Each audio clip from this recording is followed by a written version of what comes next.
From Wall Street to Main Street, this is Lalate. It's a big night of evenings Lalate, and breaking news tonight. Your forced stimulus check gets Main Street coverage, as Main Street to mainstream media is now covering your forced stimulus check. The reoccurring stimulus checks that both House members and Democratic senators want you to have. The push is underway, Purple Power, and now we see the likelihood of this getting to the finish line. This is if the economy does not rebound as quickly as some people worry about. Last week, I saw a series of economic data that saw a growth rate no one saw coming. But even at that growth rate, we're fine to get to the finish line. The question is what's going to happen next week. Next week, we're going to see a series of new unemployment data coming out Thursday. And if that growth is even stronger, if the new corporate earnings that come out next week from Coca-Cola, United Airlines, and American Express are even stronger than that, is there now a likelihood of taking it off the track? I'll explain how this happens. Meantime, next week is going to all be about climate for the President of the United States. Will that push the narrative to get to buy reconciliation faster than sooner? Because the Republicans don't want to give climate. In this analysis in tonight's recording, I'll go over all that and also the shocking developing details about Bitcoin. As cryptocurrency continues to fall in overnight trading and all throughout Sunday. The bubble may be about to burst, but before it's about to burst, let's go into an evenings of Evenings LA, starting right now.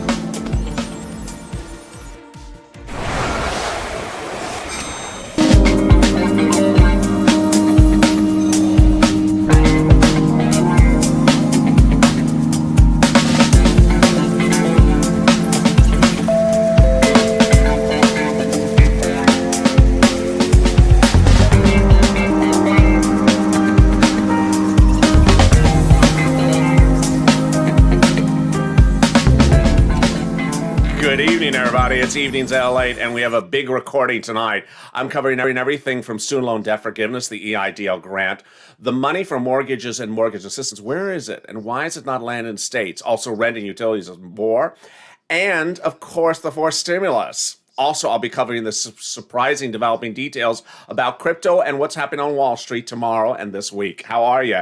It's a big Sunday night with big financial news across the board, and I'm so excited you have joined me on Lalate, the most comprehensive and the most complete financial news network, reporting 24 hours a day, 7 days a week, and thank you for joining me on tonight's Evenings LA.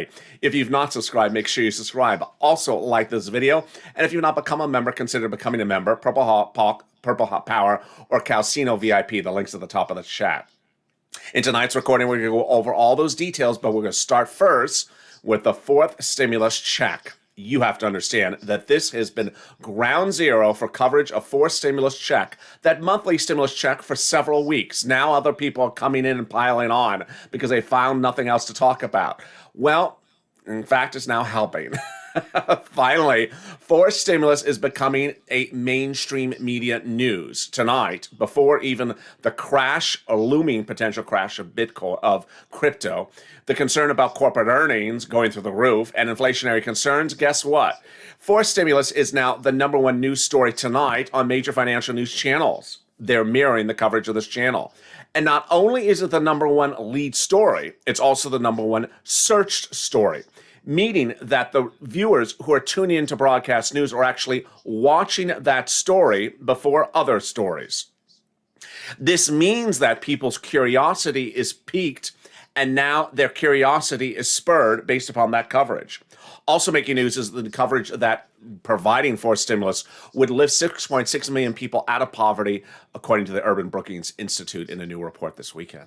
Here's what a lot of new reports this afternoon, Sunday, are now saying: that the likelihood of another stimulus check this year is very likely, but that the likelihood of multiple stimulus checks is even more likely. Here are the factors at issue that could impact your delivery of multiple stimulus checks. Number one, speed. And number two, the economy. And number three, well, is that three? I thought you said two. Number three is bipartisanship. The Republicans have said they're not going to do the forced stimulus package because it has climate in there. Guess what happens next week? Climate conference. Yep. So during a climate conference next week, which is a conference, it's not a negotiation.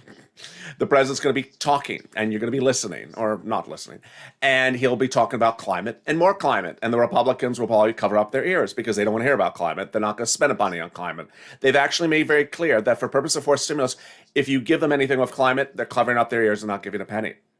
Well, that signals one word. It starts with reconcilio and ends with ation. Reconciliation, yes, and away we go. A reconciliation process is a 2-month process, and a reconciliation process does not need bipartisan support. And in fact, was used for the third stimulus package. What is the timeline, and what do you need to know for reconciliation? Let's get to it right now. Reconciliation is a 2-step process, and it takes 2 months. When is the bill to finality? When would they get this bill done, LA? When would the checks go out, LA? The bill would be called for a vote in July. Leader Schumer and Speaker Pelosi have confirmed in writing and verbally on the record several times. So that we have confirmed. In fact, the White House, during a press briefing on Thursday, confirmed that as well. When asked, when are you going to call this for a final vote? They said no later than July 4th weekend. Good. Why is that really important? It's important for a series of reasons. One, Congress goes on vacation after that, and they don't come back until September. So you don't want this sitting around because they'll never get to it. The economy may be rebounded by September, and every month it costs you another stimulus check because these are monthly stimulus checks. So that is the first issue at hand. So if it's a 2-month process, why does it take 2 months? And when do they need to start getting this done? They need to start getting this done in about the next 2 weeks. Because if you look at 2 weeks from July 4th, it's about 2 weeks from now. 2 months before to July 4th, it starts in about 2 weeks from now. What are the 2 steps process? Well, the 2 steps process starts with first, the Speaker of the House calling for a reconciliation bill. All it says is a procedural bill, has no substance in it. Doesn't say apples, doesn't say oranges, just calls for a reconciliation bill. At that point, it goes to the House floor for a vote, then goes over to the Senate to approval, and then to the President to sign. The tow truck has at that point passed over the finish line. Time to go back and pick up the tow hitch. What's the tow hitch? Away we go. Let's get into the analysis of the substance, because the tow hitch is the substance. If you're looking at the senators and you're looking at the House members, they have different ways they seek to approach the whole reconciliation process. Let's look at the analysis and how it differs. House members propose stimulus checks every month throughout the pandemic until the pandemic's over, and then 1 year thereafter. So this could amount to nearly 18 months of checks. There's at least 6 months left of this pandemic, so 6 months plus 12 more, another year is about 18 months of stimulus checks. The senators propose it to go from now to December. Who are the people at play here? Well, the House Democrats are more progressive. They're younger members of Congress. The senators are elder members of Congress. They're the movers and shakers. What are the amounts, Lalate? How different does this run up? Well, the senators, the amounts would likely be more per month. The House members less per month with more months. House members $1,000 a month. Thereafter, first month, $2,000. They actually have a bill for this. The senators haven't said the exact amount, but here you go. Here is the calculation.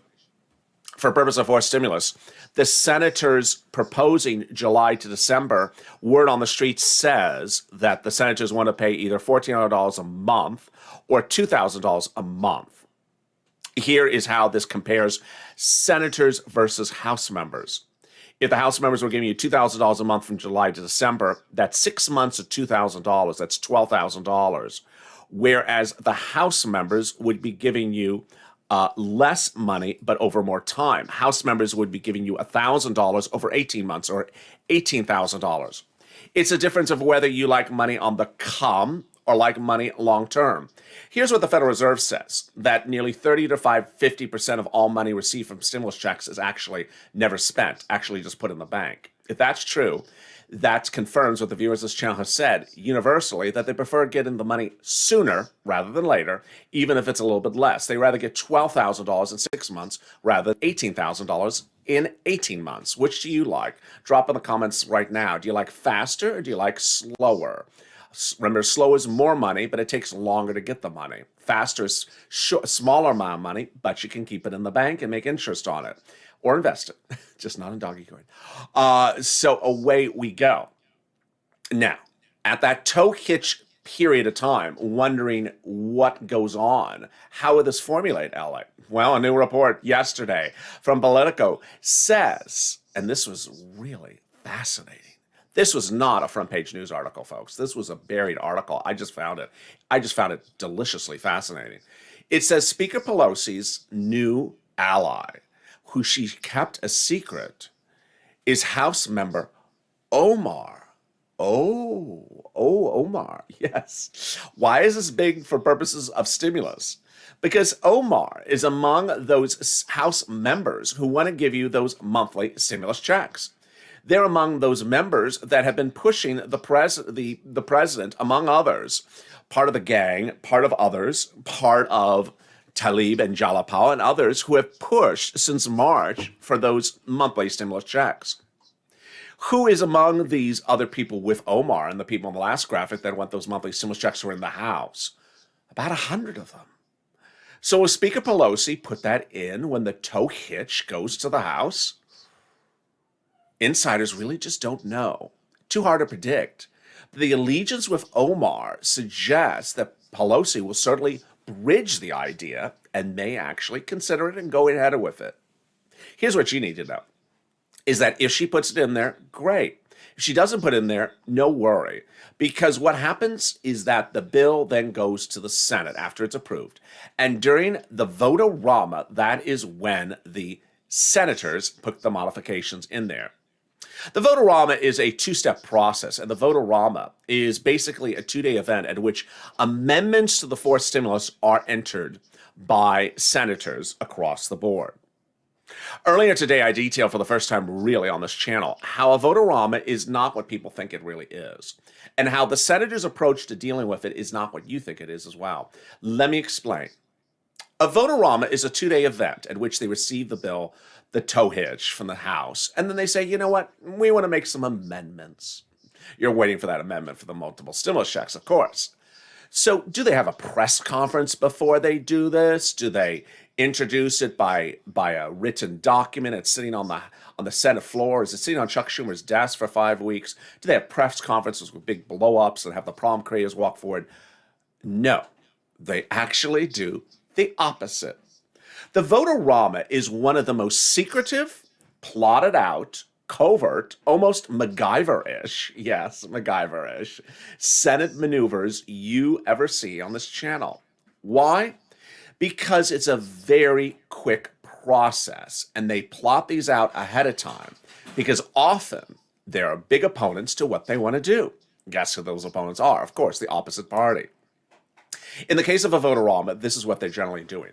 They're generally drafting up the amendment weeks ahead of time, if not months ahead of time. They probably already have the monthly stimulus checks written up for the next vote-a-rama. They probably have one written up for the minimum wage, another attempt from Bernie Sanders. They probably have one written up for student loan debt forgiveness as sort of a standalone bill. They probably have other things already written up. Then what they do is they show them to their colleagues, their inner confidants, the people they've known in the Senate for 10, 20 years that they know can keep a secret. And they say, what do you think about this? These multiple stimulus checks. I like it. I think the number needs to be higher. I need the eligibility needs to change. They go through and they privately, out of the eyes and ears of you and the broadcast media, caucus privately about how they want to amend it, so that ultimately they know they got this many people that are ready to support and pass it when they introduce it. They have Leader Schumer on tack as well, because he has to call for a vote. He actually have to call the amendment for a vote. And when in the 2 days of the call for a vote is also a big issue as well. Because if you tip someone off, an opponent, that you're going to raise this during the vote-a-rama, they may try to preempt you with a counter idea. This is why it's so important for you to understand the optics of the situation. Number one, the president's not going to talk about your stimulus checks. Number two, they're not going to see stimulus checks spoken about by senators until the 11th hour when you hear a vote-a-rama has occurred, when you hear the amendment has been introduced. Third, you're not going to actually see a bill. A vote-a-rama is different. You're not going to see a bill sitting around. It's an amendment. It's sitting on someone's desk. They literally just walk in and they say, here, call this for a vote right now. No one has seen it unless it was within that inner circle before it's called for a vote. It's about as secret can be. What you need to know is they do see your reactions. They do see your push. They do understand your push for those monthly stimulus checks. But they're not going to show you a copy of what they're drafting as an amendment ahead of time. They're not going to parade it with billboards and press releases and appearances on broadcast media before they do it, unless it's someone like a Bernie Sanders with minimum wage that may not have a lot of support to begin with. In the case of multiple stimulus checks, it's going to be very quick and very sudden. So let's go back to the numbers for those monthly stimulus checks, and let's understand where we are. This is another graphic I want to show, which is very important. Some viewers have been confused by the letters that have been circulating from the senators who support monthly stimulus checks and the House members. For example, the senators 21 of 50 wrote the president a letter. Some viewers have asked, does that mean there's only 21 people who support multiple stimulus checks? No, it just means that 21 people signed a letter. Doesn't mean that they don't have 22 votes or 23 votes. That's not at all the case. It's just people who wrote the actual letter. Then what's also really important to understand is that sometimes, and very often, House members will caucus with Senate members so that they plot ahead of time what they want as a team to do. So would progressives in the House plot ahead of time with the Democrats what they want? Yes. So while you may have heard and seen that standalone bill, which got a lot of press and a lot of publicity from the House members, of $1,000 per month, since then, those House members may be privately caucusing with the senators to prepare how and what goes on the tow hitch during the House process before it even gets to the Senate process. Here's what you need to know. It's not like a normal bill. In the case of a normal bill, it's introduced, a lot of publicity, a lot of public relations, media appearances, everything left and right, blow-ups, logos, everything. In the case of a vote-a-rama or reconciliation, it is literally very sneaky because everything across the board is an attempt by certain people trying to get certain things done. In the third stimulus package, the $10,200 was done quietly like this. Of unemployment, the $10,200 tax-free unemployment. The mortgage forbearance, the student loan debt forgiveness that is tax-free, done quietly. It literally, you found out about it after the fact.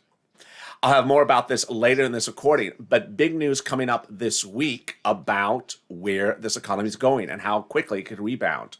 I'll be covering that in a second, but let me cut to some other breaking details which surfaced on Friday. Ron Wyden is really signaling not just his move, but what could be a major move, a new report today says, to really revamp unemployment. Unemployment is generally paid by your state. It's not generally paid by the federal government. FPUC was a federal government add-on created by CARES Act 1, the first stimulus package.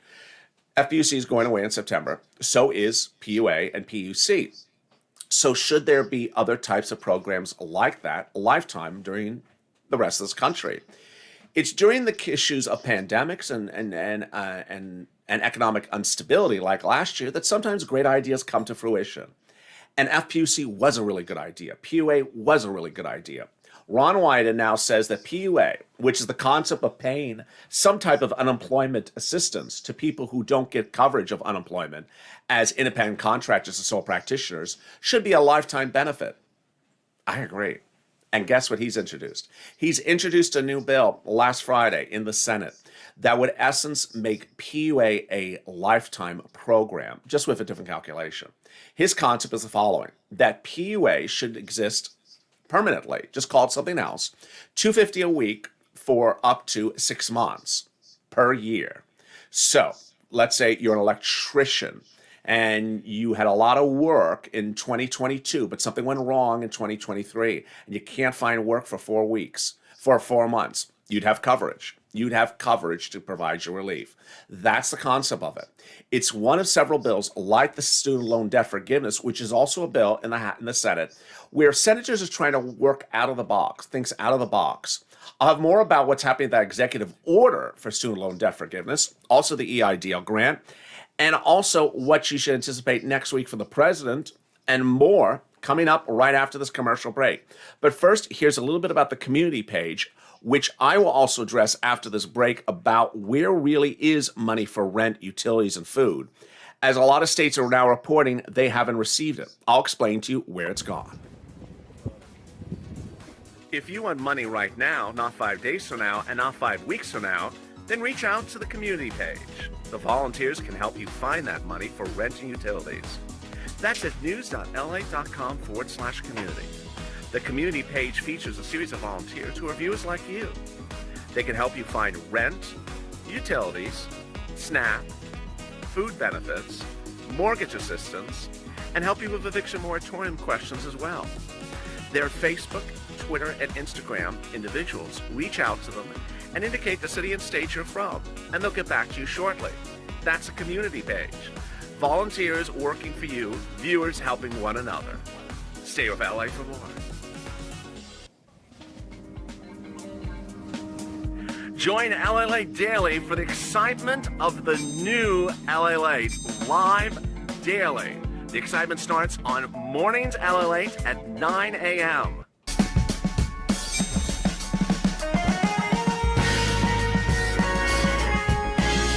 Home Lalate returns at 11 a.m. daily.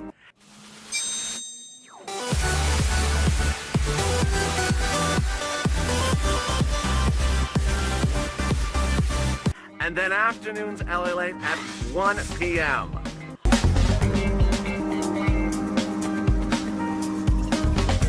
Join us daily as the excitement continues live from Santa Monica on Lalate.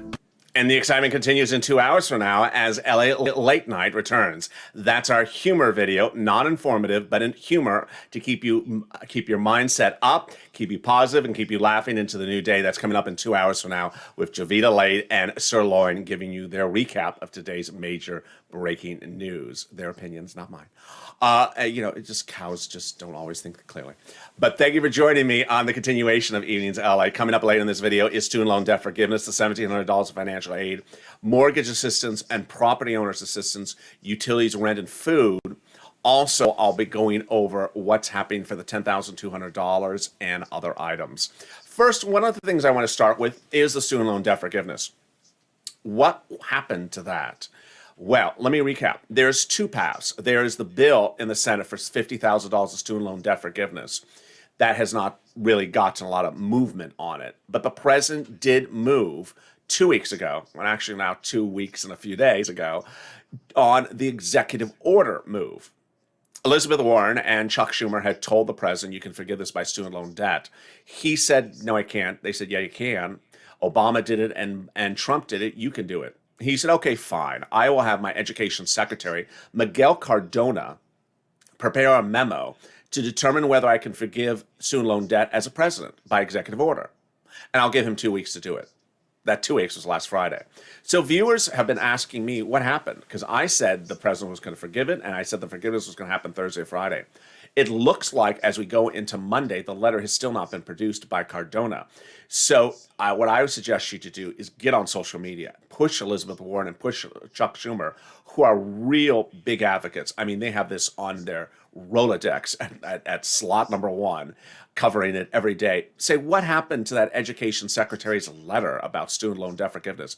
It's been 2 weeks. The president's supposed to make a determination. What's going on? This is among sort of the discussions that have happened in the last 7 days where the president says he's going to get to something and he doesn't get to it. You know, he has a lot of stuff to do. So that is really one of the big issues that's still sitting around. Later in this video, I'll show you Elizabeth Warren's video in which she says he has executive authority to do it. Next, during the commercial break, you heard about the volunteers and community page on getting rent, utilities, food, mortgage assistance.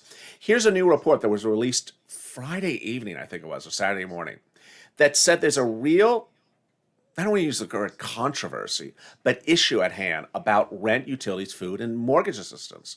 What's going on? Third stimulus, the money is reportedly not supposed to land until early May. Why May?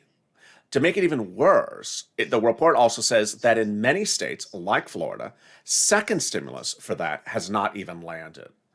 So obviously, you have watched this channel and watched enough Purple broadcasts where I tell you if you need money for rent, utilities, food, reach out to your state hall, your county hall, your city, and your city hall. If they come back to you like in Florida, say we don't have it, they may not actually have it. In California, they do have it. It's really not clear why the federal government has not gotten into certain states. There have been a series of reports asking where is the money and why is the money not there. Second, same situation for mortgage assistance and homeowners assistance, like utility bills. Some reason it's not there. So track that with me over the next few days. I will see if there's an update on that story. Also, the $1,700 of student loan, the $1,700 of financial assistance for students and college students, reach out to your financial advisor for that. And then that $3,600 for children ages 6 to newborn, and $3,000 from 17 to 6. Those payments start in the month of July, $300 a month or $250 a month. The IRS has still not given advisory how to update them about a child if you have never told them the child exists. Most common example is if a person is on SSI, doesn't file tax returns, and has had a new child in the last 2 years, they may not know about the child. Also, the $10,200 tax-free, if you filed your tax return already, your 2020, and pay taxes on it, IRS is sending out a refund check for you. Watch for that, but if you haven't filed your tax return, you'll have to make the modifications for that. IRS said there's going to be another advisory for that app coming out. We haven't seen that as well. Finally, the plus-up check is really one of those terms that has the worst name ever. It came from IRS, that name, and it's not a plus-up. It makes it sound like you're getting $1,600 stimulus checks or $1,800. No, it means you go up to $1,400. What is this about? It's for people who didn't get a full stimulus check because they made too much money. They got a watered-down stimulus check because it was based upon their 2019 tax return and have since filed a 2020 tax return that shows they made less than $75,000. Then IRS says, oh, we should send you a full stimulus check. We will send you the plus to get you to even, not plus up. Plus up sounds like extra money. It's just not a good term. Where we go. Elizabeth Warren says the president can forgive student loan debt by executive order. She says Obama did it and Trump did it. And in January, she basically made it very clear the president has complete legal authority as the president of the United States to do executive order. Let's listen. Means there are lots of people who aren't moving out from their parents' homes, lots of people who aren't buying their own homes. And one of the other things the data shows, lots of people who are not starting their own businesses. Education. To cancel out the Secretary of Education, to cancel out this student loan debt. And President Obama used it to cancel some student loan debt. President Trump used it to cancel some student loan debt. I want to see President Biden use it. So there you hear very clearly, she says she's waiting for that education secretary to tell the president he can do it, that Obama did it and Trump did it. So what's the problem, she says? It would cancel $50,000 in student loan debt. It would make an enormous difference in the lives of tens of millions of Americans and help build our entire nation a stronger future going forward. So, as you know, I'm all in on this one. And if we could persuade the president, we could do this one fast. Meantime, one topic I've not covered at all in several days, if not a week, is which items apply to me and which items apply to you. People always ask, can I get this? Can I get that? Let me do that right now in this recording. If you're on SSI, SSDI, Social Security and Railroad benefits, which items can you get? First, you can get these 4 stimulus checks, these monthly stimulus checks. They apply to you. Second, if you have a child, you can get that $3,600 or $3,000 starting in the month of July. It's not dependent on any other factor except that you made less than $75,000. You can get rent, utilities, food, internet, and more from third stimulus as well. How about everyone else? Well, if you're an independent contractor, gig worker, sole practitioner, In addition to what I just detailed, you can also get an EIDL remainder of your $10,000 EIDL grant, which is now being offered by SBA. Those invites are coming to those 2020 applicants, not coming in order. Watch for that invite and respond promptly. If you applied in February, they're stuck in a vortex, literally. I can exclusively report. And SBA knows about that vortex. Next, the shuttered venue grant is not just for venues, but for a lot of other people. So if you're a gig worker, watch for that. It's about to go live. It is still not live. SBA sent out an email, which I got this weekend, that said, guess what? The website's still not working. The PPP grant has now been extended, so you can get that as well. There is no grant to start a new business, and the $5,000 EIDL grant under the third stimulus looks like it's not going to go live under SBA. It looks like they're not particularly following what the bill said to do. Actually, law. So yeah, it's SBA. Javita Lake will explain that to you in the next video. So away we go. Meantime, what's happening next week? Next week, the president's going to have a lot of climate meetings. And those climate meetings are going to show how forced stimulus has climate as 30% of the bill.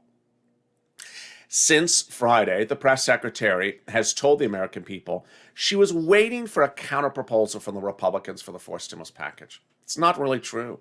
She's had that counterproposal since day one, when the number one senator for transportation and infrastructure, Roy Blount, out of Missouri, said, you know what, here's a counterproposal. I'll do infrastructure for you. You take out the climate and we have a deal. The president said, no, I have to have some money for everything.